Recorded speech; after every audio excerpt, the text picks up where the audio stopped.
মধ্যপ্রাচ্য চলমান যুদ্ধে উদ্দেশ্য হাসিল করতে পারেনি যুক্তরাষ্ট্র ও ইসরায়েল। মুখে স্বীকার না করলেও অবশেষে হার মানতে যাচ্ছে যুক্তরাষ্ট্র।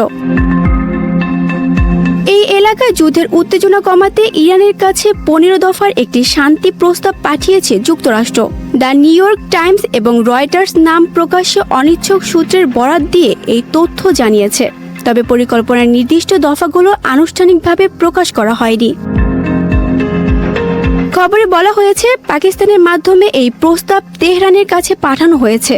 এর আগে পাকিস্তান এই দুই যুদ্ধরত দেশের মধ্যে শান্তি আলোচনার আয়োজক হওয়ার প্রস্তাব দিয়েছিল। ইসরায়েলি সংবাদ মাধ্যম চ্যানেল 12 এই পরিকল্পনার বেশ কিছু শর্ত ও দাবির কথা উল্লেখ করেছে। এর মধ্যে অন্যতম হল কৌশলগতভাবে গুরুত্বপূর্ণ হরমুজ প্রণালী উন্মুক্ত রাখতে হবে এবং একে একটি মুক্ত সামুদ্রিক অঞ্চল হিসেবে ঘোষণা করতে হবে। বিনিময়ে ইরান কি সুবিধা পাবে প্রতিবেদনে সেটিও বলা হয়েছে। খবরে দাবি করা হয়েছে, ইরান যদি এই প্রস্তাবগুলো মেনে নেয় তবে দেশটির উপর থেকে আরোপিত সব নিষেধাজ্ঞা প্রত্যাহার করে নেওয়া হবে।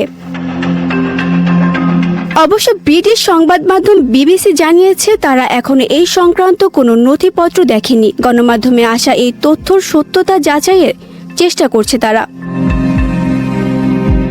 গত 28 ফেব্রুয়ারি থেকে যুক্তরাষ্ট্র ও ইসরায়েল ইরানের উপর বিমান হামলা চালিয়ে আসছে। এতে ইরানের সর্বোচ্চ নেতা আয়াতুল্লাহ আলী খামেনি সহ এখন পর্যন্ত 1340 জনের বেশি মানুষ নিহত হয়েছেন।